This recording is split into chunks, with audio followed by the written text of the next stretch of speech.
Mana yang lainnya ini? Tuh, sisi yang sebelah sana tuh, yang biasanya di pojok-pojok sana tuh nggak ada.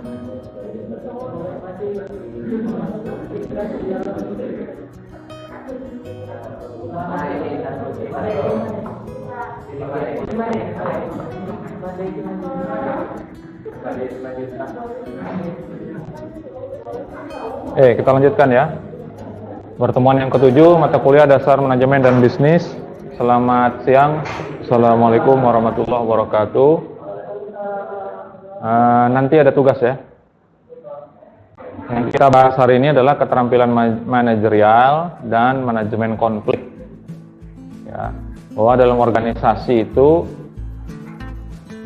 perlu ada kemampuan manajemen, memanage, mengatur, mengelola, dan juga perlu mengatur dan mengelola konflik. Nanti kita lihat apakah konflik itu diperlukan atau tidak, harus diselesaikan semuanya sampai habis atau gimana, gitu ya. Nanti ada tugasnya apa, nanti saya sambil mikir seperti biasa ya, sambil mikir ya. Oke.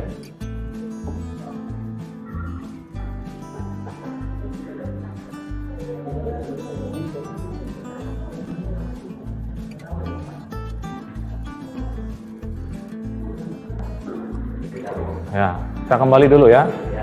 Kita pernah membahas ini, bedanya antara manajer dan kepemimpinan apa saja. Kalau manajer nih sama pemimpin itu sama orangnya, ya, hanya ada berbeda. Kalau manajer pejabat yang berwenang atas terselenggaranya aktivitas manajemen agar tujuan unit yang dipimpinnya tercapai dengan bantuan orang lain. Nah, sementara pemimpin seorang pribadi yang punya kecakapan dan kelebihan tertentu, sehingga mampu mempengaruhi orang lain untuk melaksanakan aktivitas tertentu untuk pencapaian suatu tujuan. Jadi bedanya manajer dengan pemimpin, kalau pemimpin ini mampu mempengaruhi, kalau manajer belum tentu dia jadi seorang pemimpin ya. Karena apa? Karena bisa jadi orang mau ngikut itu karena perintah, bukan atas dasar kesadaran. Nah, kalau pemimpin, dia lebih mampu untuk menumbuhkan kesadaran dari anggotanya atau bawahannya, supaya dia bergerak sesuai tupoksi.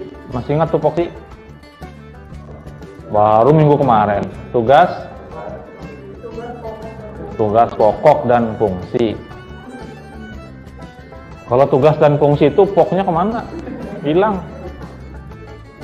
Ya, tugas pokok dan fungsinya. Jadi berbeda antara, ya katakanlah antara pimpinan dengan pemimpin, gitu ya. Lalu kepemimpinan itu apa? Prosesnya untuk mengarahkan, mempengaruhi aktivitas yang berkaitan dengan pekerjaan anggota kelompok. Itu prosesnya ya. Lanjut, ini masih mengulang ya. Ini level-levelnya kita sudah bahas itu. Ada top, middle, atau first line, atau low-nya ya. Dan ada yang membagi sampai 5, ada yang 4, dan seterusnya. Intinya adalah dia tersusun dan tidak sama jumlahnya ya. Antara yang top manager dengan yang low dan middle itu jumlahnya tidak sama. Kenapa? Karena yang jadi top paling atasnya itu nggak mungkin banyak orang. Ya, kalau yang mimpin itu banyak orang, kacau nanti itu. Ya, jadi hanya ada satu. Kalau direktur ada direktur utamanya, nggak ada direktur utamanya, ada 2. Ya, paling yang ada tuh wakilnya atau dirutnya saja. Tapi yang utamanya, yang dirut, yang direktur utamanya itu ada 1, gitu ya. Siapa manajer dan sebagainya sudah kita bahas itu. Nah, ini juga penting ya. Jadi menurut Robert L. Katz ya, keterampilan manajer itu setidaknya ada pada 3 aspek, yaitu aspeknya konseptual, komunikasi, dan teknis.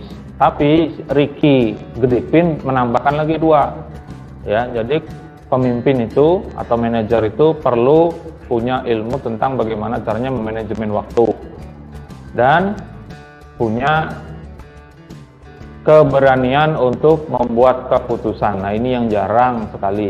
Nanti kita lihat, ada yang tipenya, kalau dulu ada yang cari masalah, ada yang acuh aja, kalau ada masalah dibiarkan saja, ada yang dia menyelesaikan, ya. Ada yang menyelesaikan, ada yang membiarkan, ada yang bahkan menghindari, ya. Ada yang nanti mencari ketika ada sesuatu, nanti ada masalah apa enggak ini dan sebagainya, sehingga dicari duluan solusinya. Ada yang seperti itu, ya. Nah, peran manajer atau role-nya, pertama dari sisi interpersonal, dirinya sendiri, ya. Dia ini nanti menjadi tokoh di mana di dalam organisasinya dan di unit yang dia pimpin. Nah, dia tuh jadi tokoh. Jadi seorang pemimpinnya sudah pasti, terus jadi penghubung juga. Ya, ini bisa penghubung secara vertikal, secara horizontal atau diagonal. Kalau misalnya anak buahnya bermasalah dengan unit lain, nah tugasnya dia nih mendamaikan dan sebagainya. Itu dengan mana? Dengan orang di lintas unit dan sebagainya, ya. Lalu dia punya roles informasional sebagai orang yang memberikan informasi, memantau, menyebarkan di juru bicara dan sebagainya. Itu berkaitan dengan informasi. Lalu berkaitan dengan keputusan. Berani ngambil keputusan. Ya. Misalnya mengambil sikap untuk menjalankan kegiatan usaha, lalu meredakan gangguan jika ada, termasuk kayak tadi itu mengganggu, ya. Kemudian mengalokasikan sumber daya. Saya sudah pernah sampaikan, kalau masuk aja, nggak usah diketok. Keluar aja. Yang penting lewat pintu, jangan lewat situ. Kenapa? Biasa aja, biasa. Yang saya khawatir itu kalau keluarnya itu, kalau lompat mending masih, tapi kalau dia menembus, nah. Terus manajer juga sebagai perunding, ya, ada negosiasi. Sebenarnya ada pembahasan itu di topik ini, ya, tapi nggak saya masukkan, negosiasi. Jadi negosiator bagaimana dan seterusnya. Nih, fungsi manajemen yang kemarin sudah ada 10, terus dibagi jadi 4, yaitu POAC. Apa aja? P-nya apa? Planning. O-nya? Organizing. A-nya? Activating. C-nya? Controlling. Oke. Detailnya seperti itu, ya. Dah lewat ini sudah. Nah, kepemimpinan. Apa itu kepemimpinan? Menurut KBBI, perihal pemimpin atau cara memimpin. Sedangkan menurut Umam Eksekutif, ya, ada 2 di situ. Bakat atau sifat yang harus dimiliki oleh seorang pemimpin. Itu kepemimpinan. Jadi bentuknya sifat, ya. Harus dimiliki oleh seorang pemimpin. Atau dia juga mengartikan kepemimpinan itu adalah kekuasaan untuk memengaruhi seseorang untuk mengerjakan atau tidak mengerjakan sesuatu. Jadi dia ada perintah, ada larangan, bahasanya kayak gitu, ya.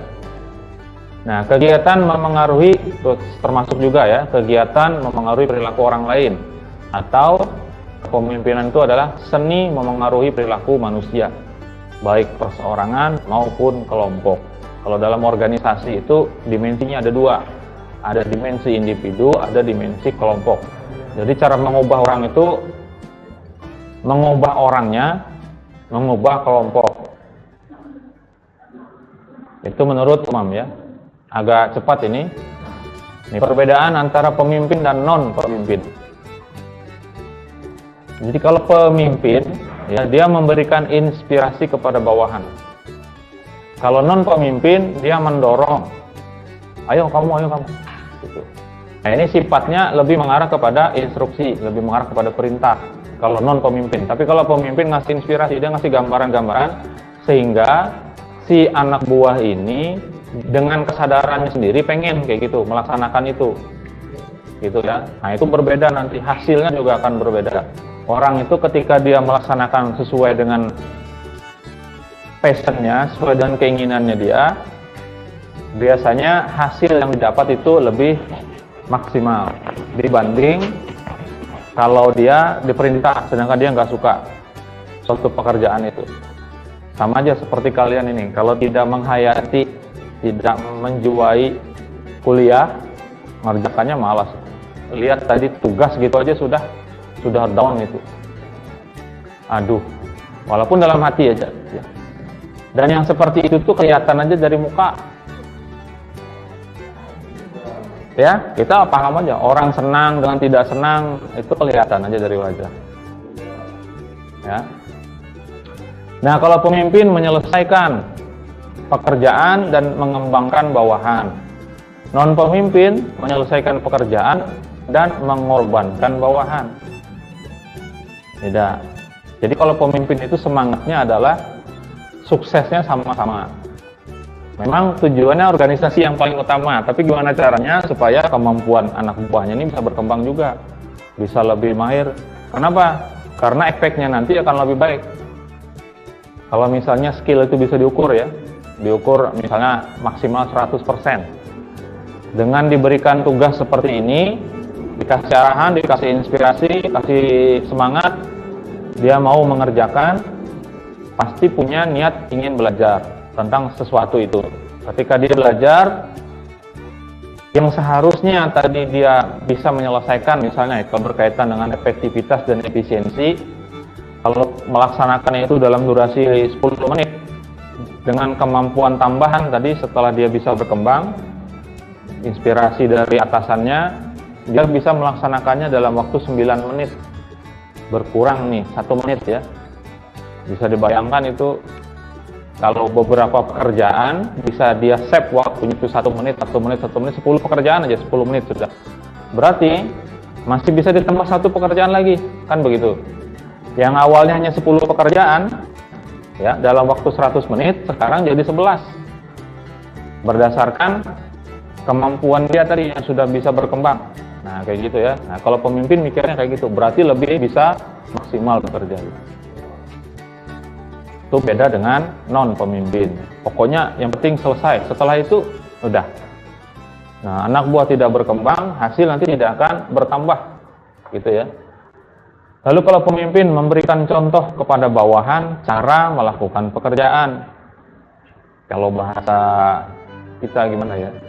Dia ngomong itu bukan asal ngomong, dia tuh sudah melaksanakan. Dia ngasih contoh langsung. Ya. Dilarang buang sampah sembarangan, dianya bersih. Nyuruh orang mengut sampah, dianya aja lewat, sampah ada di dekatnya dia nggak diambil. Nah, yang seperti itu kredibilitasnya tuh nanti dipertanyakan. Bahkan di pimpinan, di bawahan akan ngomong, "Walah, pimpinan kita aja kayak gitu." Nah, kita sama aja, mahasiswa dengan dosen juga gitu. Nah, dosennya juga gitu.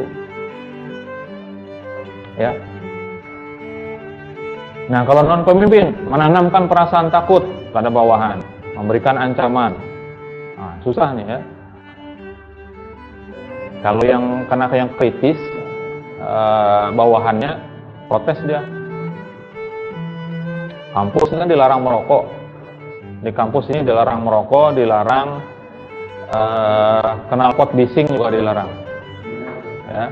Cuma herannya saya sama kalian itu, di bawah itu sudah ada rambunya 20 km per jam.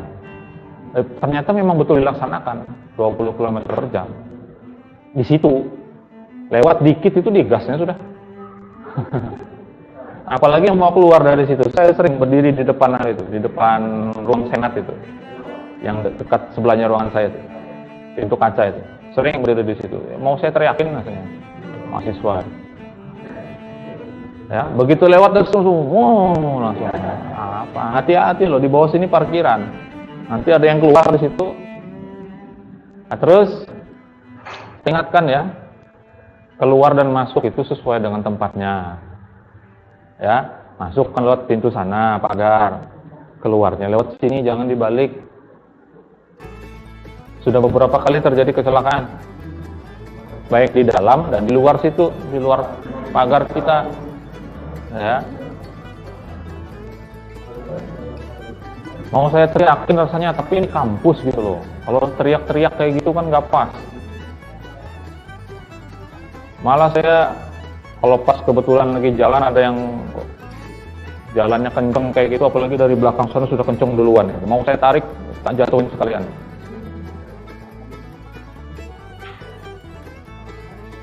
Kenapa?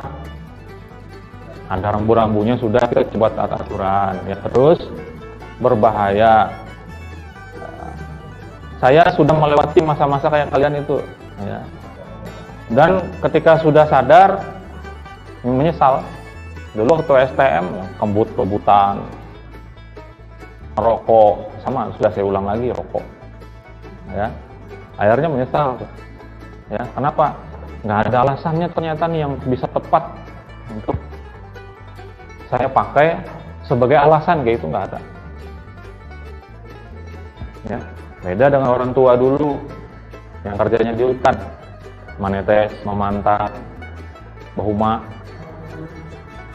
Alasannya logis ya, supaya nggak nyamuk, daripada bawa perapin, daripada bawa itu kemana-mana kadang-kadang kebalik dan sebagainya, minyaknya tumpah ya kan. Kalau pakaian masih mending ketutup semua, pakai sarung tangan. Nah, buka kan nggak bisa. Nah, caranya orang tua dulu ada yang ngasih saran ngerokok, ternyata betul. Nah, cuman akhirnya keterusan. Kalau itu masih saya terima lah alasan itu. Loh, kayak kalian ini kerja di hutan, enggak kerja lagi ngerokok. Sebungkus berapa rokok? Anggapnya 20.000 sehari sebungkus.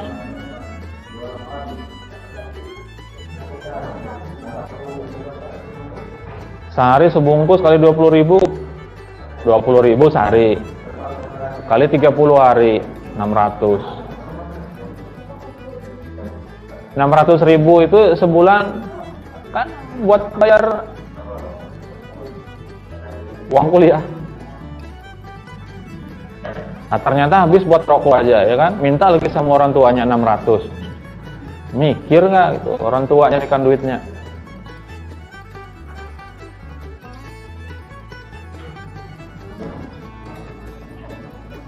Kalau pemimpin menerima kewajiban-kewajiban, dia yang menerima dulu pekerjaan itu ya. Kalau non pemimpin, dia melimpahkan kewajiban kepada orang lain. Ini beda, sangat beda. Nanti kita bisa ngukur diri kita di mana. Ya. Lalu kalau pemimpin memperbaiki segala kesalahan atau kekeliruan. Kalau non pemimpin melimpahkan kesalahan kepada orang lain apabila terdapat kekeliruan atau penyimpangan. Tapi kalau berhasil, dia ngaku-ngaku. Ini karena saya berhasil. Kalau pemimpin enggak. Ya, kalau pemimpin kita berhasil nih karena kerja keras kita bersama. Nah, beda tuh. Kelas ini, mata kuliah ini bisa berhasil apa enggak? Kalau kita tidak bekerja sama. Enggak bisa. Sayanya enggak masuk. Berhasil di mana? Saya masuk, kalian enggak ada satupun. Kalau satu orang aja ada, saya jalan. Saya jelasin, sejam saya jelasin, biarin aja. Ya, tapi kalau mahasiswanya nggak ada, mahasiswanya memboikot saya, ceritanya gitu ya. Entah masalahnya apa gitu kan, nggak bisa jalan. Ya, maka kalau nanti berhasil itu selesai tuntas semuanya, apapun hasilnya, itu karena keberhasilan kita bersama. Ya. Lanjut, ini fungsi kepemimpinan. Ada instruksi di dalam kepemimpinan itu. Perintah ada, larangan juga termasuk di situ ya. Kemudian ada fungsi konsultatif sebagai teman bicara ketika ada permasalahan. Lalu ada fungsinya fungsi partisipasi. Kenapa? Kita ngajak orang lain. Maka ngajak orang lain ini juga mikir. Ya, ada imbal balik yang patut. Jangan kalau nyuruh orang, nyuruh aja. Nggak ada ucapan terima kasih juga nggak ada.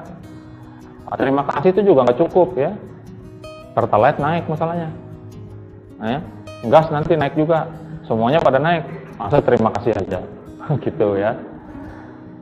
Nah, meskipun begitu, ya lihat juga kondisinya. Tidak bisa juga dipaksakan ya. Kemudian ada fungsi kepemimpinan itu delegasi, pelimpahan, wewenang, dan tanggung jawab. Nah, itu kalau pemimpin dibagi pekerjaannya, kasih nih kamu tugasnya ini dan seterusnya. Tapi selain dikasih beban itu ada juga tanggung jawabnya dan nanti ada juga rewardnya. Itu. Lalu ada fungsi pengendalian di kepemimpinan itu. Kalau tidak ada pengendalian, nanti ada contohnya ya. Tipe-tipe kepemimpinan. Kalau tidak ada pengendalian, nanti susah. Ngukurnya juga susah nih. Berhasil dengan tidak itu nggak bisa. Ya, kita sudah belajar itu di POAC kemarin ya. 1 tanda tanya. Nah, nanti ada tugas ya. Oh, ada berapa? Tanda tanya. Ini ada berapa? 2. Harus cerdas. Karena cerdas itu salah satu sifat pemimpin nanti ya. Nanti ada. Oke, kita lanjutkan. Gaya kepemimpinan autokratis. Ini ada 2 ya. Autokratis ada 2. Ada garis keras. Ini menuntut kepatuhan. Kita ingat ada militeristik ya. Nah, terus ada sanksi jika tidak patuh. Nah, yang kedua di autokratis itu adalah paternalistik. Patuhnya berdasarkan hubungan yang bersifat personal. Ini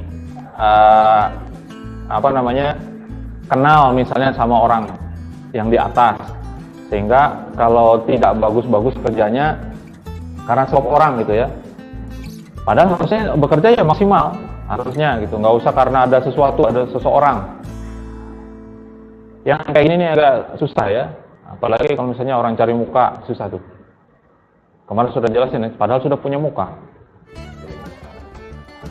Cari muka ini gimana?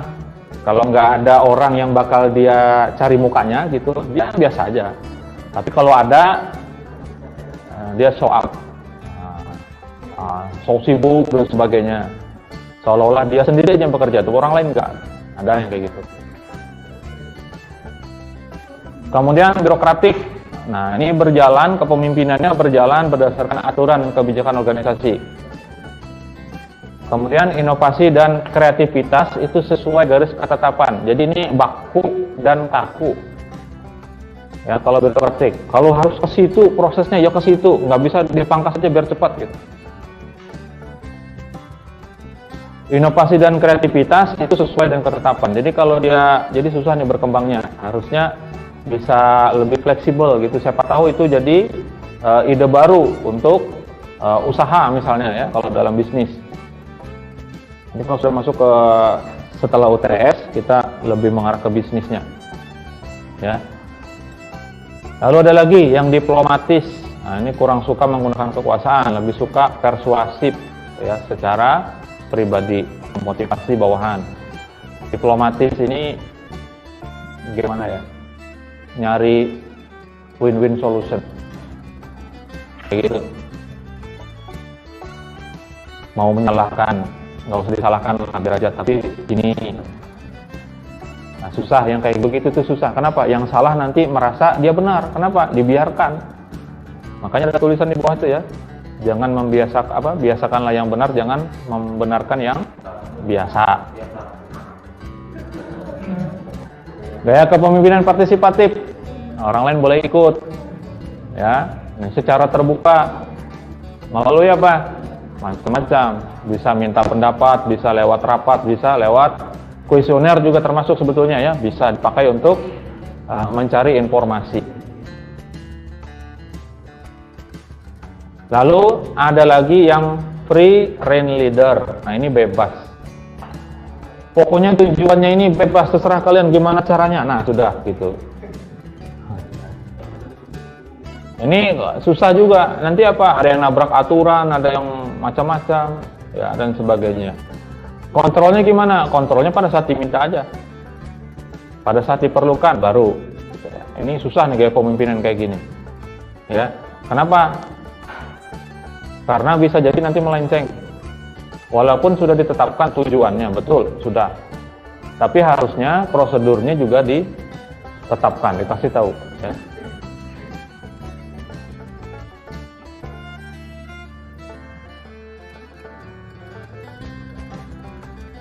Nah, ini tipe kepemimpinan. Ada yang militeristis, kalau militer sudah tahu ya, komando tuh, perintah, pokoknya tahunya siap. Saya lucu juga tuh ngeliat video shortnya di YouTube, karena sering lewat di tempat saya tuh. Namanya siapa? Ada bencong. Pernah lihat itu? Susi katanya. Nggak jadi deh. Ya, begitu ditanya tentara malah siap Susi katanya. Siap Agus, bukan Susi. Yang satunya nanya Susi dengan gaya melambainya itu. Begitu tentara yang nanya, tahu ya? Dah. Ada lagi gaya tipe kepemimpinan demokratis yang mirip-mirip yang tadi, yang terbuka, ya, partisipatif, dia boleh ikut. Kemudian ada lagi paternalistis. Nah, ini kebapakan. Nggak tahu ya, nggak ke paternalistis, bukan maternalistis. Ya. Jadi sifatnya ini kebapakan, seolah-olah yang dibawain ini, kamu ini ilmunya belum sampai lagi, kayak gitu-gitulah, ya. Nanti ada anak buahnya mau menyampaikan pendapat, kamu tahu apa? Saya lebih berpengalaman. Nah, gitu. Ini modelnya kayak gitu ya, tipenya. Lalu ada yang karismatis. Nah, yang karismatis ini agak susah nyari definisinya. Yang seperti apa sih yang karismatis itu? Susah. Diukur dari apanya nggak bisa, susah. Ya. Orang yang punya karisma, tiba-tiba kita tuh ngikut aja. Nah, itu susah menjelaskannya, gimana caranya? Ya. Dan itu secara teorinya memang nggak ketemu. Ya, ini dari sumber yang saya kutip, saya baca, nggak ada. Kenapa? Bikin standarnya nggak bisa. Kalau yang tadi paternalistis jelas, ngasih contohnya gampang. Dia merasa dia lebih tahu karena lebih berpengalaman dan sebagainya, lebih senior dan seterusnya. Nah, itu gampang. Kalau karismatis ini nggak bisa, susah. Saya tanya, di Indonesia tokoh-tokoh nasional yang punya karisma, yang karismatis kita anggap kira-kira siapa?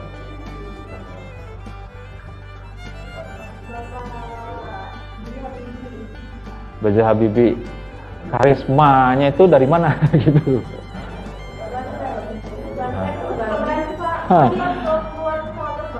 Oh ya, kan banyak orang yang bisa bikin pesawat terbang. Saya juga bisa, dari kertas bisa. Nah, gitu ya. Oh, susah ya. Orang cerdas banyak, orang pintar ya banyak. Yang karismanya sehingga orang tuh ngikut gitu. Susah ya.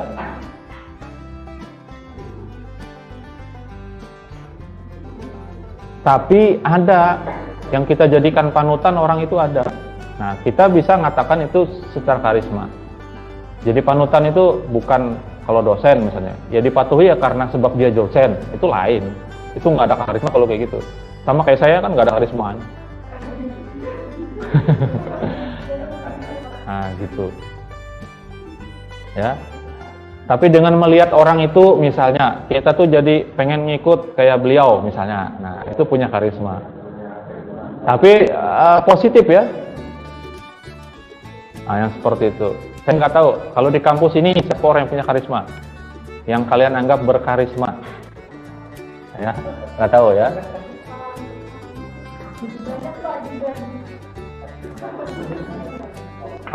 Kalau itu mah saya agak condong kepada bukan sisi kepemimpinannya itu, lebih kepada kepersonal orangnya.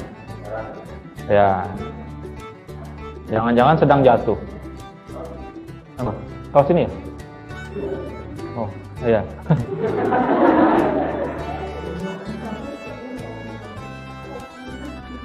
Yang berikutnya ada jenis kepemimpinan transaktor, transaksi. Dasarnya itu transaksi. Jadi apa? Nyuruh orang dia, bayarin orang. Nah, ini pekerjaan dia, tapi orang yang dikasih tugas, ya, yang menjalankan itu transaktor. Berdasarkan transaksi dia. Kemudian ada the strong man. Wah, ini dia maunya sendiri nih. Ini susahnya, egois. Dan punya kecenderungan militeristik, ngasih perintah. The strong man. Ya. Lalu ada visionary hero. Jadi tipe kepemimpinan yang melihat masa depan. Kepemimpinan visioner, dia ngelihat ke depannya gimana, begitu ya. Dan ini kadang-kadang bisa nggak diterima oleh bawahannya. Kenapa? Karena dia melihat yang di depan. Nah, kadang-kadang susah ngasih taunya bahwa nanti akan begini gitu. Berdasarkan apa? Berdasarkan kemampuannya dia. Ini bukan masalah indera ketujuh, bukan. Tapi kemampuannya dia dalam melihat sesuatu. Ini apa? Prediksinya dia. Ini nanti ke depannya akan seperti ini. Cuman dia susah nih menjelaskannya gimana. Karena apa? Buktinya belum ada. Nah, gitu ya. Nah, ini kadang-kadang bisa terjadi perlawanan. Terjadi apa ya? Penolakan dari bawahan. Lalu ada lagi yang super leadership. Ini yang bagus ya. Jadi dia bisa mengarahkan, bisa membimbing. Kalau terjadi masalah dia bisa bantu menyelesaikan.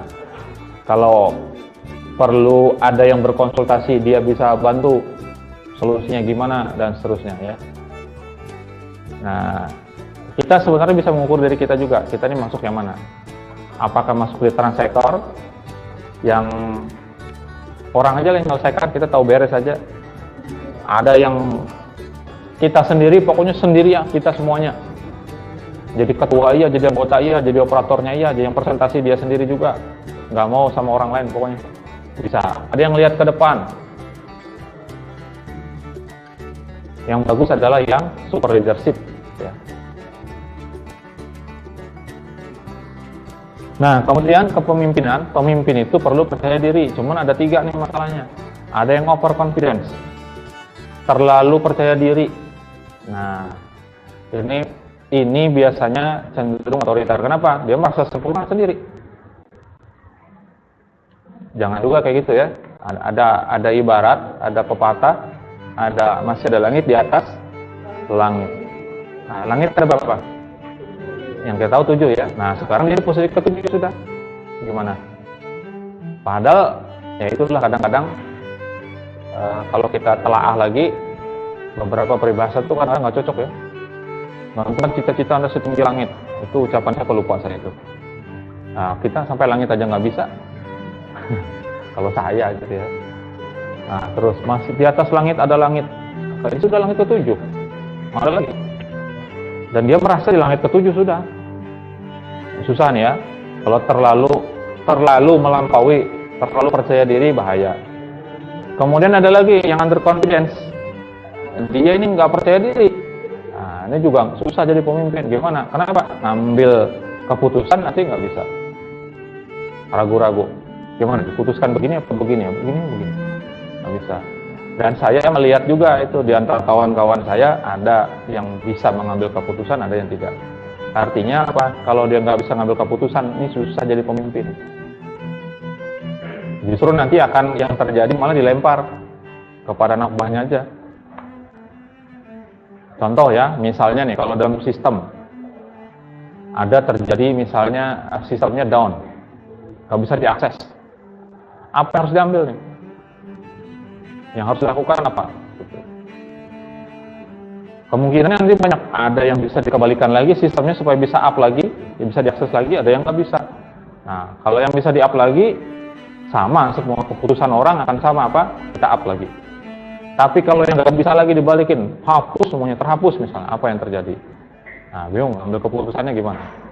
Nah, ada yang bisa ngambil keputusan, ada yang tidak.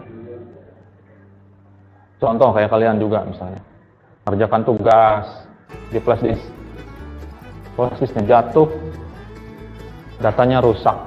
Keputusan kalian apa? Tugasnya di situ, semua materi apa semuanya gimana? Keputusannya gimana? Buang aja, diformat langsung, apa gimana? Yang rusak bukan fisiknya ya, dalamnya yang rusak, datanya. Nah, itu perlu ngambil keputusan cepat itu. Gimana caranya? Harus berkembang. Yang pertama adalah di recover dulu datanya. Bisa nggak cari aplikasi buat recover data? Ada file restoration, ada yang macam-macam. Ya, saya pernah kejadian hard disknya. Waktu saya jadi kabak Akma di bawah, hard disknya keformat habis. Hilanglah semuanya, data ijazah hilang semua, punya kampus lagi. Akhirnya apa? Ya itu keputusan juga. Akhirnya dicari softwarenya yang bisa mengembalikan, nggak ketemu juga, belum ketemu pada saat itu. Ya udah, format ulang, diinstal ulang. Ya sudahlah, selamat tinggal masa lalu gitu kan. Nah, data-data penting padahal itu. Nah, tiba-tiba cari lagi dapat, padahal sudah diinstal itu, bisa dikembalikan lagi seperti semula. Sampai ke partisi harddisknya itu dibagi 3 drive, bisa dibalikin semuanya termasuk data-datanya. Nah, itu keputusannya ketika memformat. Kalau format anggapnya udah yang lalu biarlah berlalu sudah. Nah, ngambil keputusan itu yang paling menentukan, susah ya.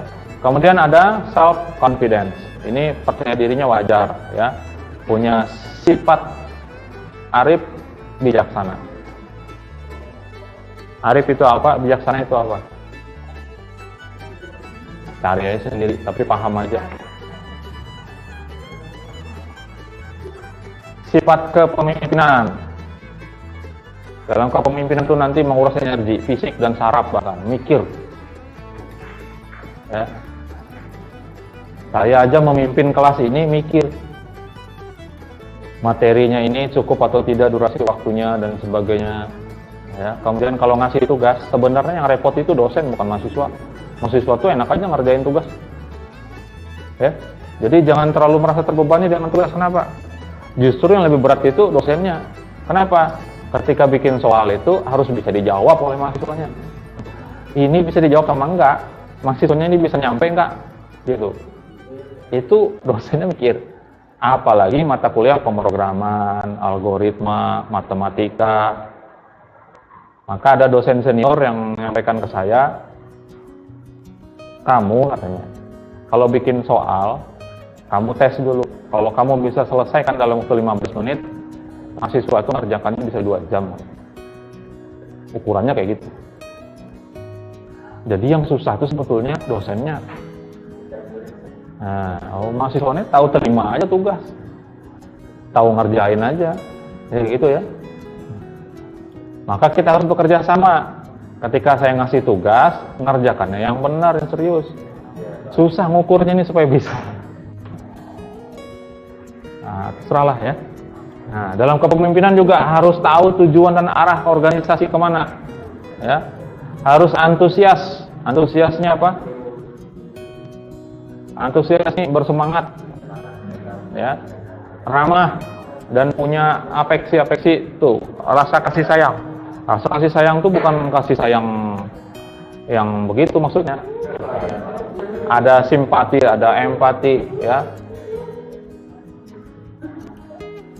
Punya integritas, jujur, adil. Kalau ngasih tugas nggak boleh timpang, nanti ada yang protes tuh. Masih saya banyak banget yang sana enak santai-santai. Nah, susah jadi pemimpin ya. Nah, tapi mau jadi pemimpin ya? Mau lah. Minimal memimpin diri sendiri dulu. Dari sini memimpin diri sendiri dulu ya. Setelah itu memimpin keluarga. Aduh. Punya kemampuan teknis. Jadi perlu juga ya paham. Kalau kita di bidang IT, kita ini bukan orang IT, tapi bergeraknya di bidang IT, harus paham sedikit lah tentang IT paling tidak. Ya. Jangan sampai dipintari oleh bawahan, nanti dipintari. Daripada dibodohi, mending pintari. Nah, gitu ya. Paling enggak mengertilah sedikit gitu ya. Kemudian harus bisa, yang namanya kepemimpinan, di kepemimpinan harus bisa mengambil keputusan. Kadang-kadang keputusan itu ada yang harus diambil saat itu juga. Terus diperlukan intelijensia, kecerdasan. Tadi yang saya sampaikan ya. Lalu punya kemampuan mengajarkan sesuatu. Kalau taunya perintah saja bukan pemimpin, itu pimpinan. Terus dia harus mendapatkan kepercayaan, harus legitimate. Itu pernah kita bahas. Ya. Tapi hati-hati juga ya, dalam kepemimpinan itu sebenarnya orangnya ini terpercaya, bisa dipercaya, dan memang sifat yang di atas itu semuanya dia punya. Cuma dasar memang ya bandel lah yang bawahannya mau mengkudeta, jadi dibikin yang salah-salah dan sebagainya. Ada yang seperti itu ya. Mau jadi pemimpin, lihat dulu, harus sadar diri dulu, mampu apa tidak.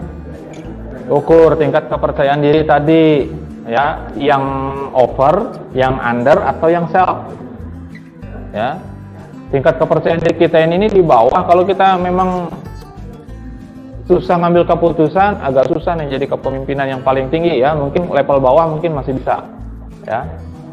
Kemudian lihat kepribadian kita gimana, diri kita secara pribadi, pemarah atau gimana, nanti susah tuh ya.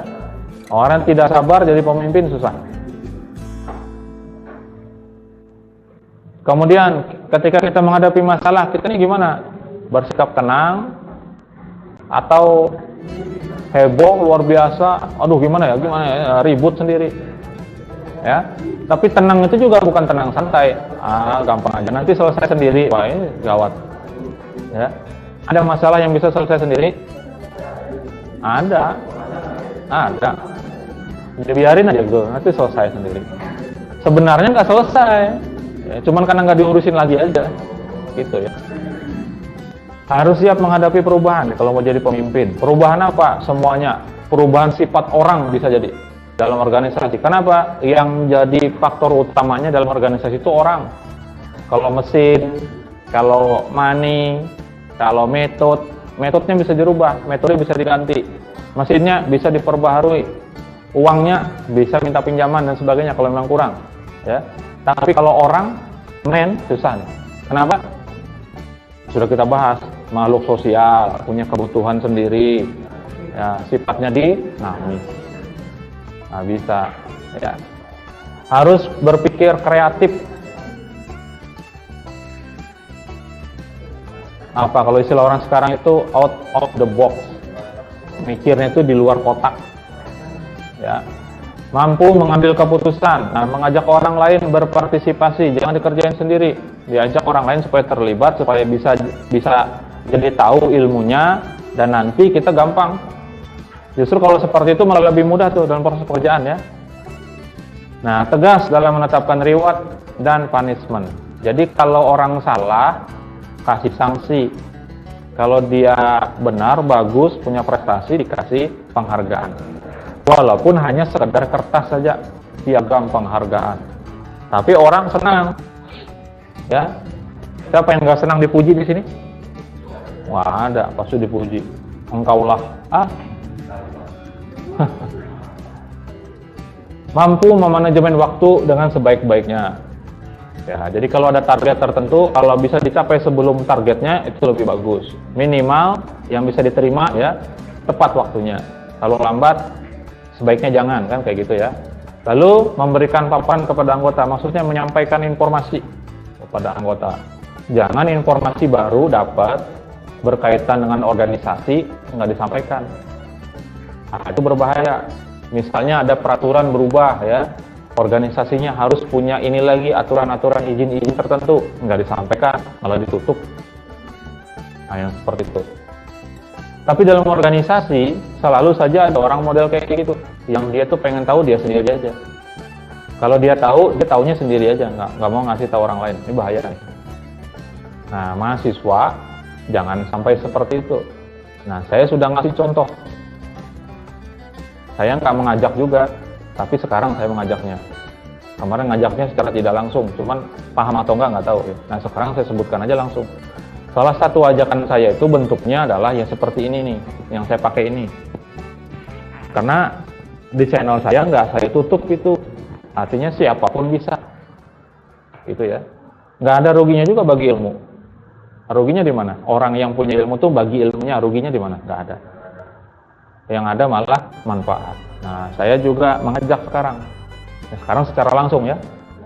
Silakan dibagi, disebarkan ilmunya. Caranya gimana? Bisa lewat video, bisa lewat tulisan. Kalau tulisan tuh ada yang punya blog, punya website, punya blog. Tulis di situ apa yang dipelajari, terutama yang kira-kira ini agak sulit. Nah, tapi kita tahu, tuliskan, sampaikan, kayak gitu ya. Itu salah satu jalan untuk membuka ilmu lagi bagi kita. Nah, ini karakter pemimpin. Harus jujur. Ada 4 sifat pemimpin. Harus jujur, amanah. Amanah apa? Amanah dapat dipercaya. Ya, oke lah. Amanah itu melaksanakan tugas dengan sebaik-baiknya, dia tidak melalaikan dan sebagainya ya. Ya dapat dipercaya tadi yang masuk lah situ ya. Padahal jujur tuh dapat dipercaya berarti kan. Terus dia menyampaikan, paham ya? Ini dasarnya dari Islam. Dasarnya jujur. Sifat siddiq. Bukan nama orang siddiq tuh. Siddiq itu pakai Q belakangnya. Jujur. Amanah itu bahasa Arab aslinya. Banyak bahasa Indonesia itu aslinya hampir nggak ada. 60% kalau nggak salah orang yang meneliti bahasa Indonesia itu 60%-nya bahasa luar. Kita bersyukur bahasa Arab. Teman akrab katanya. Akrab itu bahasa Arab. Akrab, karib bahasa Arab. Coba aja sebut kata-kata.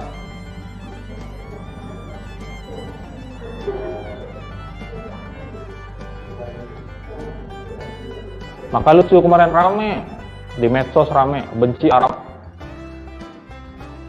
Nah, susah kalau bahasanya 60% dihapus bahasa Arab. Ya. Tapi surga bukan bahasa Arab. Surga itu dari swarga, bahasa Sanskerta. Adil bahasa Arab. Cari aja adil itu di bahasa lain nggak ada.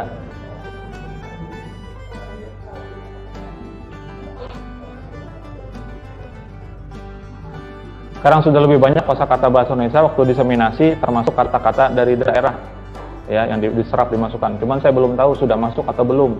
Contohnya kata-kata jipen. Nah, itu kemarin sudah diusulkan waktu saya ikut di Luansa. Jipen. Tahu jipen? Apa?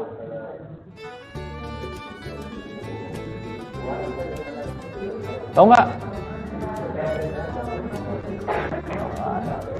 Sering dengar Pak, tapi nggak tahu. Gimana nggak tahu?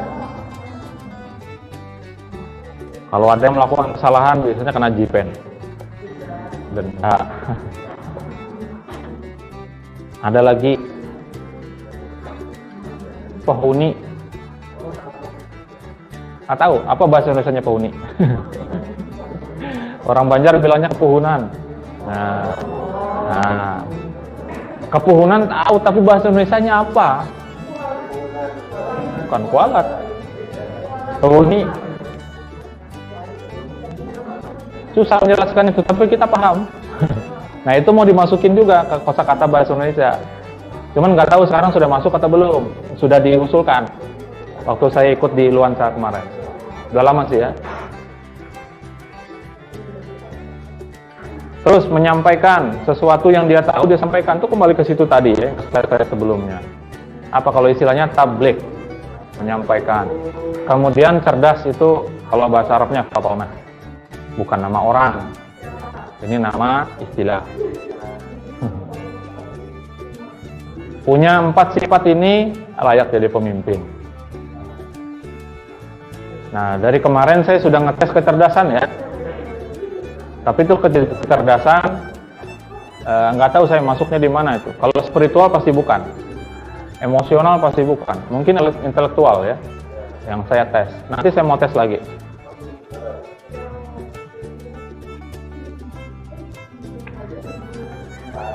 Sampai saat ini sudah ada berapa tanda tanya? 4. Aman. Ada nggak? Nggak ada ya? Nah, coba diselesaikan.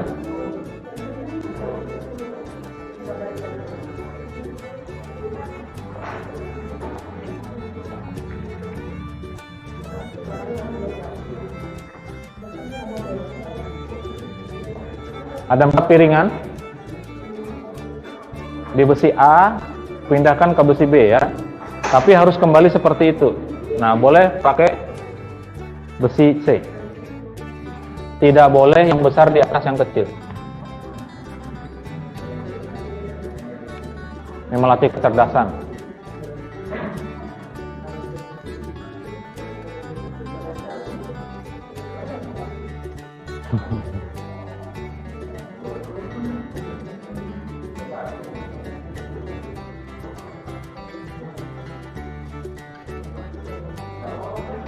Angkat aja pas semuanya, pindahkan. Ada boleh. Ikut aturan.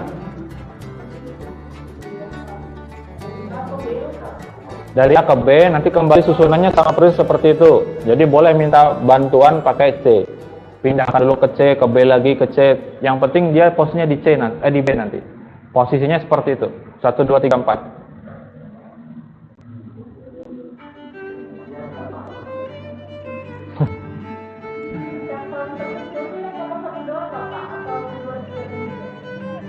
Ya itu kan lebih kecil.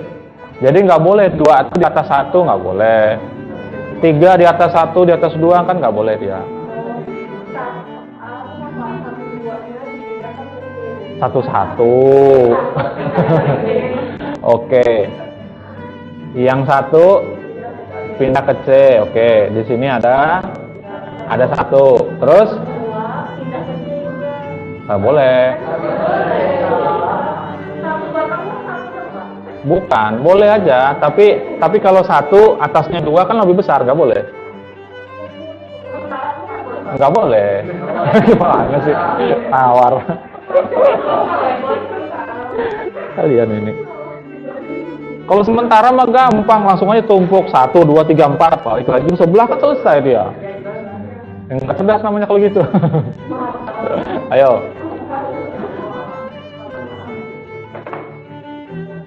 Ini ada 2 nih, habis ini ada lagi.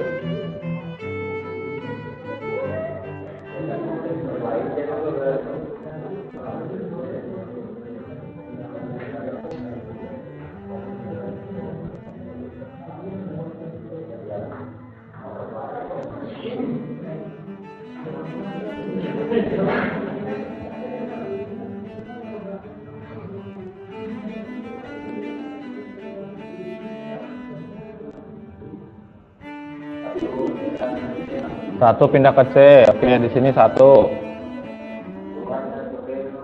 2-nya pindah ke B. Terus jangan gitu.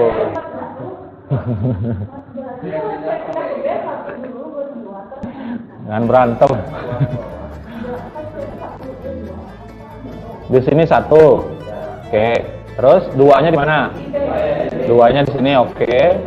Terus jangan yang C yang dipindahin. Yang 1 pindah ke B.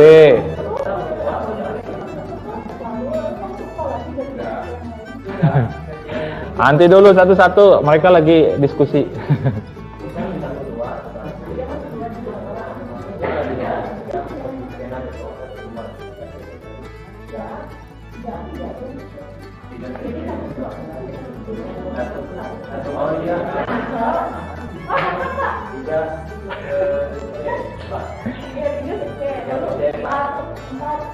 Ulang. Saya lupa sudah.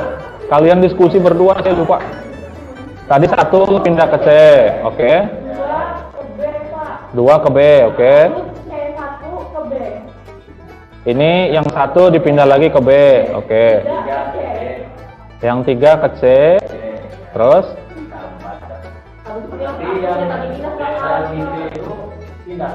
yang mana dulu? Kan ada 2 di sini. Yang 1-nya pindah ke sini. Yang 2 pindah ke C, oke, masih aman. 1 pindah ke C, oke. 4 ke B. Di A kosong loh ya. Oke. Terus di sini ada 1, 2, 3, di C ada 1, 2, 3 tadi. Bentar dulu. Tadi yang 4 sudah dipindah ke B. Di sini posisinya 1, 2, 3. Terus 1-nya pindah ke B. Oke, masih aman. 2 pindah ke A. 1 pindah ke A. Ntar dulu, posisinya gimana tuh? Jadi di A sekarang ada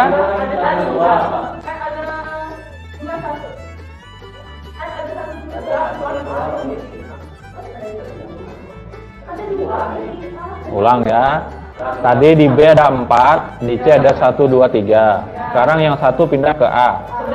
Nah, pindah ke B, oke. Berarti di B itu ada 1, 4, C 2, 3. 2 pindah ke A. 2, 1, 4, 3. Satunya pindah ke A. Berarti 1, 2, 4, 3. Oke. Ntar dulu. Di sini 1, 2, di sini 3, 4. Oke. Pindah ke C. Ya.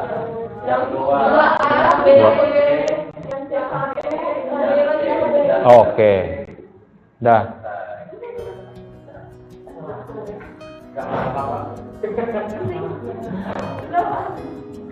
Sudah ya? Hasil. Perlu ditulis, caranya ditulis. Nah, caranya pindah ke sana kemari yang saya jelaskan sebelumnya yang disebut urutan langkah-langkah itu adalah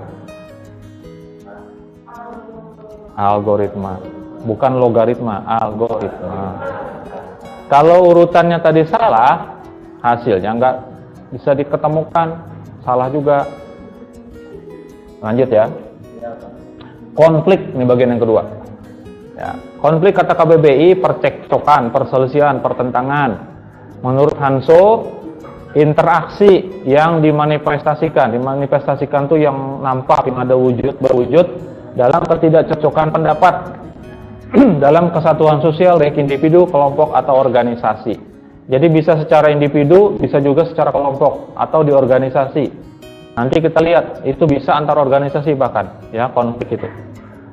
Kemudian menurut Wexley dan York ya, perselisihan, konflik itu adalah perselisihan atau perjuangan, bahasanya seperti itu, di antara dua pihak atau lebih yang ditandai dengan permusuhan secara terbuka. Jadi kalau yang atas tadi ketidakcocokan itu nggak disebutkan terbuka atau tidaknya, berarti bisa saja dalam keadaan tertutup, diam-diam aja perang dingin ya. Atau bisa juga relasi-relasi psikologis yang antagonis sudah tahu ya. Nah, berkaitan dengan tujuan yang tidak bisa disesuaikan, tidak bisa dipertemukan. Atau sikap-sikap emosional yang bermusuhan dan struktur yang berbeda. Kenapa? Bisa jadi konflik tuh antar unitnya berbeda. Nanti distribusi perangkat, peralatan dan uangnya dan orangnya bisa berbeda. Itu bisa menimbulkan konflik ya. Ini yang secara lebih jelas dan totalitas kalau menurut saya ya, karena sebutkan semua interaksi antagonistis mencakup tingkah laku lahiriah yang tampak jelas dari bentuk perlawanan secara halus, terkontrol, tersembunyi, tidak langsung sampai bentuk perlawanan secara terbuka, konfliknya ya. Kekerasan perjuangan tidak terkontrol, benturan laten secara fisik ya, kemudian pemogokan itu bagian dari konflik ya, ada mogok kerja dan sebagainya, ada huru-hara, makar, gerilya, perang dan lain-lain, itu masuk dalam kategori konflik. Nah, penyebabnya kata Handoko dan kata Robin ini mirip ya. Kalau Handoko mengatakan faktor penyebab konflik itu manusia, struktur dan komunikasi. Sedangkan menurut Robin itu komunikasi, struktur, dan pribadi yang sama aja kurang lebih. Walaupun ada unsur-unsur lain yang menyebabkan terjadinya konflik, ya, tapi dia tercakup ke dalam tiga itu. Misalnya yang bikin konflik tadi, yang saya bilang distribusi peralatan, mesin. Di satu unit ada 3 unit. Harusnya kalau kita lihat secara adil gitu ya, adil secara apa ya? Secara jumlah. Harusnya 3 unit ini kasih komputer semuanya. Gitu. Dengan spesifikasi yang sama semuanya. Tapi secara proporsional adil itu beda-beda. Sudah ada mata kuliah yang bahas tentang adil, kalau nggak salah di mata kuliah agama. Adil itu adil secara kuantitas, adil secara kualitas, proporsional, macam-macam, adil. Contohnya yang proporsional, kalau unit itu perlu resource yang tinggi, komputernya misalnya di divisi atau bagian desain grafis, dia perlu spek yang tinggi itu komputer, maka tidak mungkin kita membelikan dia tuh yang speknya sama biasa, nggak bisa. Nah, tapi kita menerapkan itu bisa jadi sumber konflik. Kenapa? Nah, ini kembali ke pribadi orangnya, dia pengen yang itu, ini secara pribadi ya. Nah, maka disebutkan itu secara pribadi. Kemudian ketika orang tua misalnya, atau kalian lah misalnya ya, kalian di rumah bisa jadi merasa tidak adil kepada orang tua ketika orang tua ngasih uang. Ngasihnya itu sama, kalian sudah kuliah, ngasihnya 10.000. Adik kalian yang masih merangkak dikasih 10.000 walaupun nggak tahu duit ya. Kasih 10.000 juga, dalam pikiran kita nggak adil. Nah, sama dengan ngasih kain. Mohon maaf ya, ini bukan body shaming. Antara orang yang susah nyebut.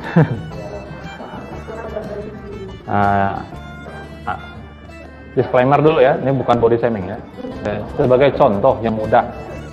Kalau semua orang dikasih kain ukurannya 2 meter, kira-kira nanti ada yang kekurangan kain. Kan gitu.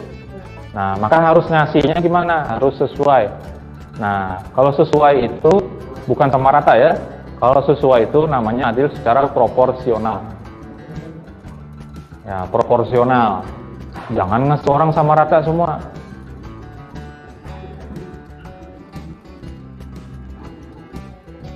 Yaitu menurut Andoko dan Robbins ya. Lanjut, ini jenis konflik. Dilihat dari fungsi konflik. Nah, kata Robin ya, konflik itu ada 2. Ada konflik yang fungsional, ada yang disfungsional. Fungsional itu apa? Dia nanti bisa dipakai justru untuk kemajuan perusahaan. Ya, tapi kalau disfungsional ini justru berbahaya, harus diselesaikan. Tidak bisa dipakai. Nah, maka saya pernah menyampaikan ada konflik itu yang dipelihara. Entah di pertemuan keberapa saya ada menyinggung konflik itu perlu dipelihara. Ya. Nah, menurut Robin dilihat dari fungsinya, jenis konflik itu ada 2, ada fungsional, ada disfungsional. Lalu dilihat dari pihak yang berkonflik. Nah, menurut Stoner ada 6. Ada di dalam diri individunya sendiri, dalam diri konfliknya itu ya, secara pribadi berarti personal. Kemudian antar individu, cara nulisnya kalau antar itu digabung kalau bahasa Indonesia ya. Antar benua itu digabung. Kalau dipisah salah. Ya. Ada antar individu berarti personal sama personal nih, konflik ya. Lalu ada antara individu dan kelompok, satu orang dengan kelompok tertentu di dalam organisasi. Kemudian antar kelompok dalam organisasi yang sama. Nah, divisi sama divisi ya, unit sama unit. Entahlah apa sebabnya ya. Antar organisasi, ini beda organisasi sudah. Kemudian antar individu dalam organisasi yang berbeda. Contohnya ada pemberitaan tentang saya oleh wartawan. Wartawannya di Perusurat Kabar Mate Belum. Misalnya ya. Wartawan itu sensi sama saya, nulisnya tentang saya jelek. Nah, itu antara saya, antar individu dalam organisasi yang berbeda. Sudah di luar dia. Itu contohnya. Lalu dilihat dari posisinya. Menurut Winardi ada 4. Ada konflik secara vertikal, bawahan dengan atasan. Horizontal, bawahan sama bawahan, atau manajer sama manajer tapi yang sama levelnya. Ya. Kemudian ada garis staf. Garis staf ini bisa diagonal. Garis staf, bawahan saya diperintah oleh orang lain. Ya nanti jadi konflik itu kenapa? Bawahan saya, hak saya, nyuruh dia. Kenapa tiba-tiba dia? Gitu ya. Lalu berdasarkan peran, ini biasanya kalau dia lebih dari satu orang itu perannya lebih dari 1. Misalnya dia sebagai manajer pemasaran sekaligus manajer keuangan, nanti terjadi konflik. konflik kepentingan, bisa jadi konflik dalam dirinya sendiri, bisa jadi. Kenapa? Bingung dia, kebanyakan gawian.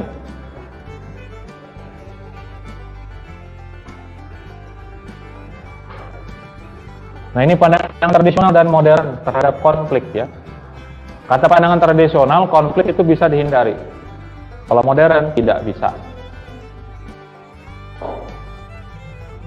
Menurut pandangan tradisional, konflik disebabkan oleh kesalahan manajemen dalam merancang dan memimpin organisasi. Kalau pandangan modern, ya, konflik disebabkan banyak faktornya, bukan hanya itu tadi ya. Bisa jadi struktur organisasinya salah, ya. Ada perbedaan tujuan, ada yang bawa tujuan masing-masing di dalam organisasi, ada beda persepsi, bikin konflik, nilai-nilai dan sebagainya ya.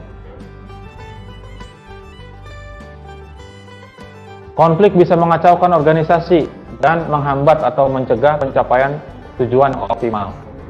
Nah, kalau di dalam pemahaman modern itu mengurangi kinerja, bukan mengacaukan organisasi.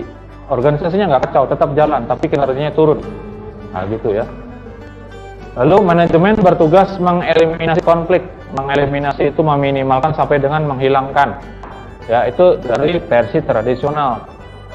Pandangan modern, manajemen bertugas mengelola dan mengatasi konflik sehingga tercapai kinerja yang optimal.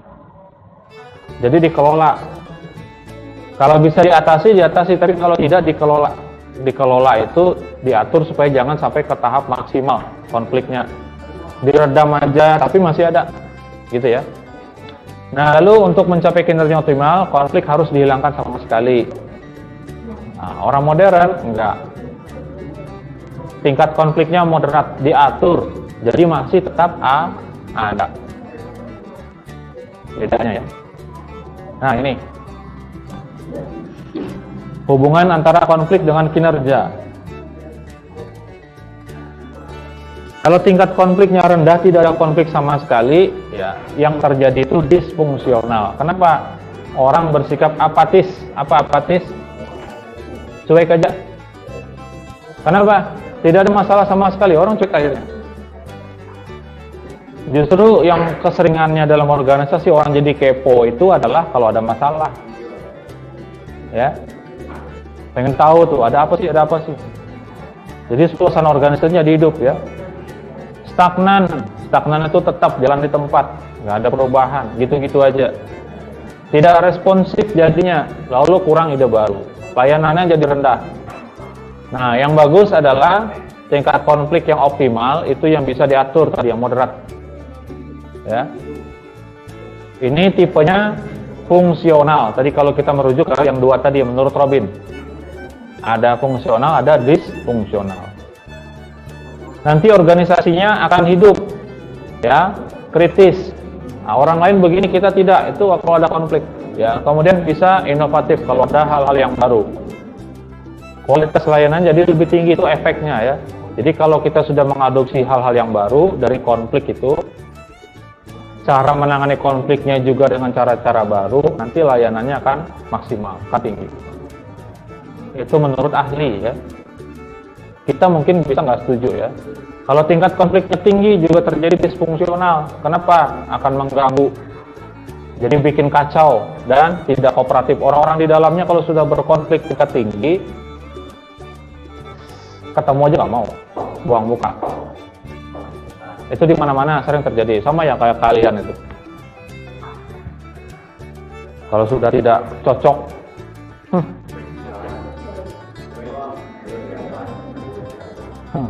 gitu ya, tingkat layanannya akhirnya jadi rendah.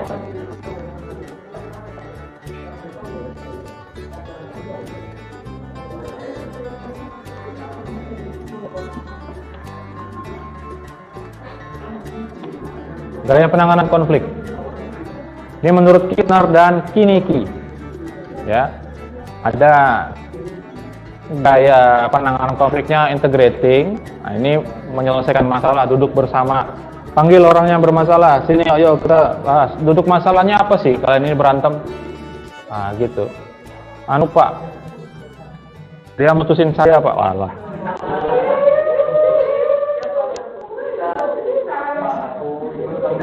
Apa sih? Ini cenderung lebih lama prosesnya. Kenapa? Karena perlu nyari duduk masalahnya aja lama. Kalau cari saksi-saksi dan bukti-bukti nanti ya. Kemudian ada obliging, ya. Ini berupaya memuaskan pihak lain daripada diri sendiri. Ya udah, ini orangnya ngalah. Ya sudahlah, biar aja. Gitu. Itu cenderung mengalah ya. Lalu ada dominating. Kalau dominating ini memaksa, pokoknya saya yang benar. Nah, kayak gitu ya. Jadi orientasi kepada diri sendiri, rendah kepedulian pada orang lain.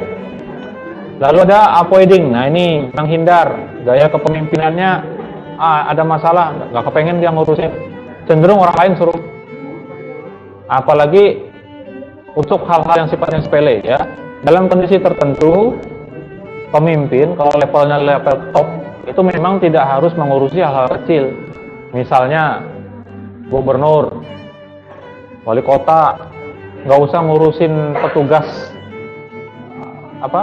bersih jalan, nggak usah, itu urusan di bawah, nggak usah, dia ngurusi yang besar-besar aja.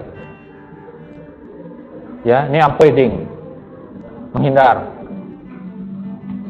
Apalagi misalnya masalah ini kalau diselesaikan perlu waktu yang lebih lama, menguras energi sehingga tidak jadi produktif. Nah, itu perlu dihindari. Tapi ada juga pemimpin yang memang kerjaannya hindar aja, yang kecil juga dihindari, yang besar dihindari apalagi. Nah, ini masalah. Ada pejabat yang datang, kamu aja. Padahal dia pimpinan tertingginya. Nah, jangan kayak gitu ya. Ada compromising. Ini dikompromikan, dipadukan, diselesaikan secara baik-baik. Ini nyari win-win solution. Sama-sama. Win-win solution namanya.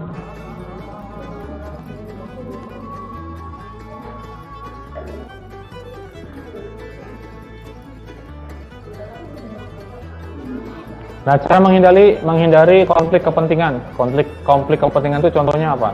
Ada orang di sebuah organisasi punya keluarga. Jadi yang lebih diutamakan keluarganya, misalnya entah saudaranya, entah anaknya, entah orang tuanya, misalnya di atas. Itu ada konflik kepentingan nanti. Kenapa? Orang gak susah bergerak. Kenapa? Dia anak bos, dia keluarganya bos, susah. Nah, itu ada konflik kepentingan di situ. Dan ini betul-betul mengganggu. Roda organisasi bisa lumpuh gara-gara hal seperti itu. Kenapa? Ya, orang itu kadang-kadang bukan nggak mau berantem, tapi males, rugi. Kenapa? Berantem itu sama-sama sakit. Ya, kelahi aja kalian itu. Yang perempuan jambak-jambakan, sama-sama sakit. Ya. Maka dulu saya bilang ketika sekolah dulu saya STM. STM zaman dulu tahu aja kerjaannya kayak gitu. Ya. Apalagi laki-laki semua, banyak lakiannya. Nah, kalau diserang orang, serang juga. Nah, itu dulu, zaman dulu. Nah, saya nggak ikut sih. Alhamdulillah saya itu anak baik. Ya. Kenapa? Karena sudah mikir berantem itu sama-sama sakit. Kalau bisa tuh cari yang damai aja ya. Makanya saya juga tidak tertarik dengan ilmu-ilmu tenaga dalam, misalnya itu nggak tertarik saya. Kenapa? Karena nanti akan muncul kesombongan dalam diri. Dipukul orang, orangnya mental. Dalam hati sombong ya. Wah, karena ada tenaga dalam. Saya lebih suka gimana caranya orang itu punya niat jahat ke kita nggak jadi aman. Dianya aman, nggak jadi berbuat jahat, kitanya juga aman. Kayak gitu ya. Caranya gimana menghindari konflik kepentingan? Ini caranya saja. Pada kenyataannya bisa jadi tidak bisa dilaksanakan ya. Dengan model sosialisasi, memberikan pemahaman terkait dengan tupoksi masing-masing anggota organisasi. Kasih tahu tugas Anda itu ini, kerjakan dengan maksimal. Ada lagi modal akomodasi, mengupayakan penyesuaian tujuan organisasi dengan motivasi pribadi. Ada orang punya kepentingan pribadi, diarahkan. diakomodasi, oke kita tampung ya, kayak gitu. Mudah-mudahan tujuan Anda juga bisa tercapai barengan dengan tujuan organisasi. Ada lagi model korelasi, dihubungkan ya. Jadi tujuan organisasi dan tujuan pribadinya saling berkaitan, saling mendukung ya. Model berikutnya adalah model trade-in ya, dikompromikan antara kepentingan pribadi dan kepentingan organisasi. Ada berapa tanda tanya?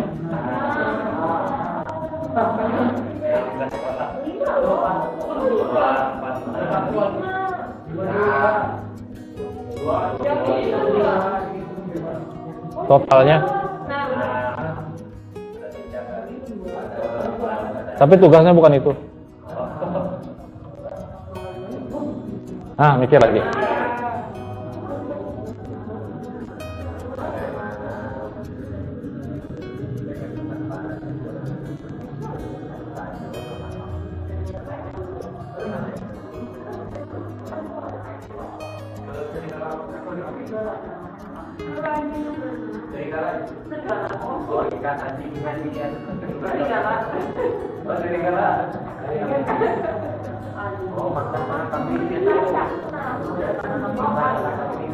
Belum saya jelasin lagi perintahnya apa.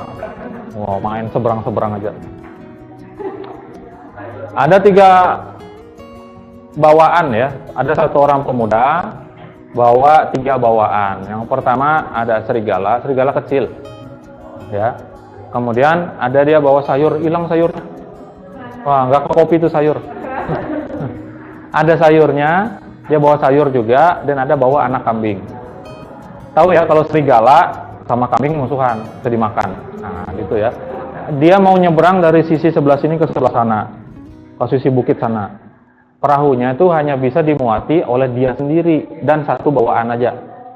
Jadi nggak bisa dia bawa 3-tiganya. Nah, gimana caranya supaya barang bawaannya semua bisa selamat seberang sana? 1 bawaan aja. Masalahnya, ini supaya cerdas. Masalahnya, kan kita bisa aja mikir kalau kayak gitu, berarti bawa kambingnya dulu, yang 2 ditinggal, balik lagi, ambil lagi 1 bisa kan? Masalahnya, kalau serigalanya ditinggalkan sama kambing, kambing dimakan oleh serigala. Ini kalau urutannya salah, nggak selesai. Ya, algoritma balik. Kalau sayurnya ditinggal sama anak kambing, dimakan oleh anak kambing. Paham ya?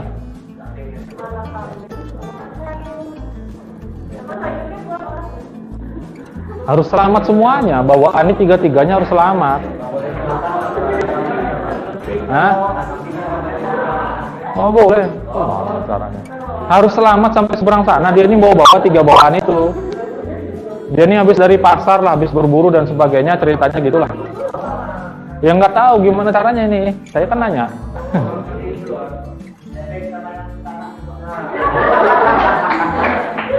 Kalau serigalanya ditinggal sama anak kambingnya dimakan oleh serigalanya, nggak selesai.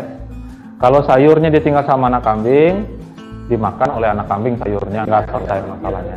Jadi gimana 3-tiganya bisa seberang sana?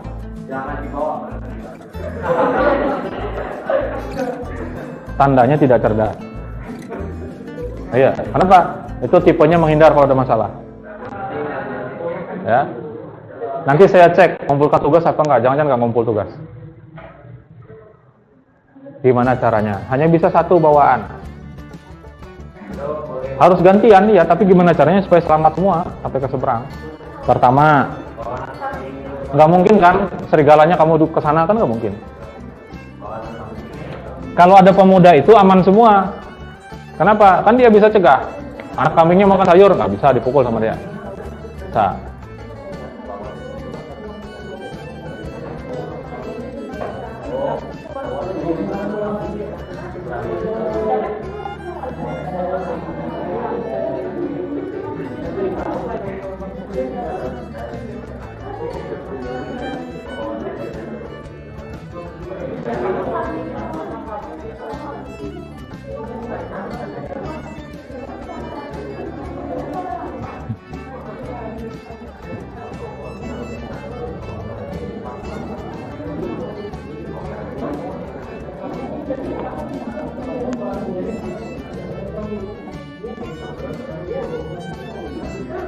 Sayur, di sini ada sayur. Sayur. Entah sayur apa itu. Apa? Gimana caranya?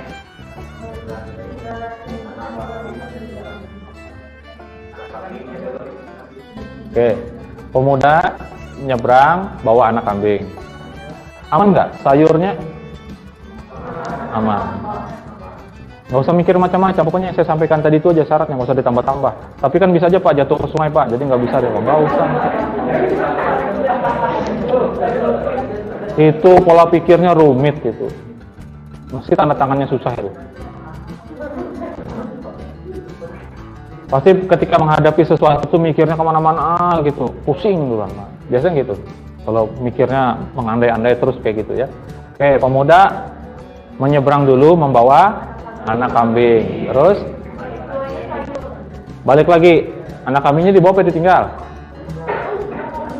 Nggak bisa ditinggal Pak, kalau ditinggal dia lari. Enggak, saya nggak bilang itu. Jadi dia aman aja di situ.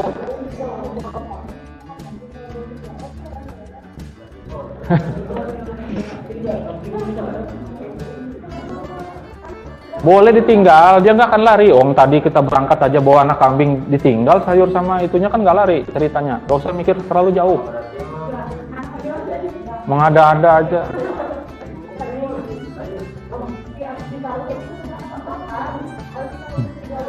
Selama ada pemuda, aman semuanya. Pemuda itu ada, dia aman semua.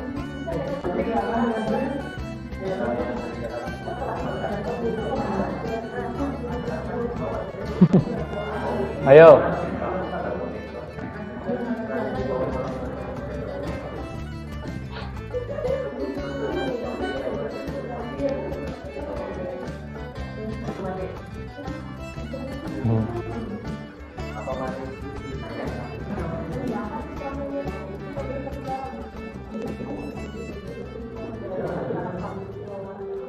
Boleh dibawa bolak-balik lagi, boleh, nggak apa-apa. Yang penting selamat semuanya. Lah kan itu tadi tinggal, bisa. Ntar dulu dari awal. Pemudanya nyebrang bawa apa dulu? Satu bawaan. Dimakan sayurnya.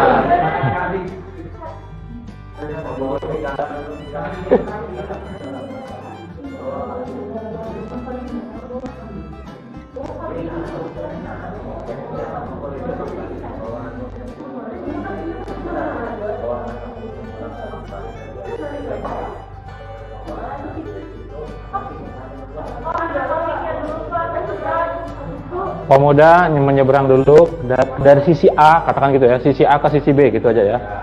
Pemuda menyeberang membawa anak kambing sampai di seberang, terus balik lagi, ini dibawa lagi apa ditinggal? Tinggal. Pemuda nyeberang sendiri, ambil sayur, kita nyeberang lagi. Ntar dulu. Tadi kambing dulu. Kambing bawa ke seberang. Sudah? Ulang dari awal. Dari awal tadi kambing soalnya. Ya, satu aja dulu ya. Bawa kambing, anak kambing, tinggal. Balik lagi, ambil serigala, terus bawa kambing ke sebelah sini lagi. Oke. Yang ditinggal yang mana? Kambing. Kambingnya ditinggal, sayurnya dibawa. Terus bawa ke seberang, terus baliknya sendiri apa gimana? Oke, sendiri. Aman nggak itu? Ya, betul. Bawa kambingnya. Nggak usah. Lari pas serigalanya. Serigalanya lari Pak, kalau ditinggal.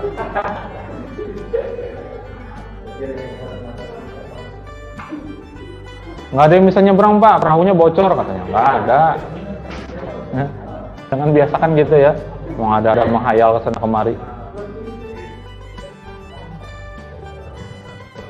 Nah, selesai itu ya. Kalau urutannya tidak benar, nanti nggak selesai.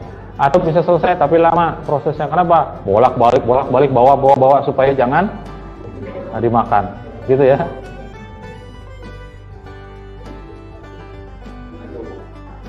Sambil saya mikir tugasnya apa. Off the record ya. Jadi saya tutup dulu. Nah, terima kasih atas perhatian kalian semuanya, yang memperhatikan maupun yang enggak, terserah aja ya. Mohon maaf kalau ada kesalahan dan kekurangan. Selalu saya ingatkan waktu kita fleksibel karena berkaitan dengan nanti tuntutan di dunia dan di akhirat ya.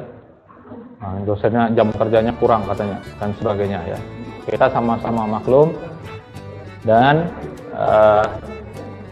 paham tentang hal itu ya. Saya tutup dulu. Terima kasih sekali lagi. Mohon maaf. Selamat sore. Assalamualaikum warahmatullahi wabarakatuh.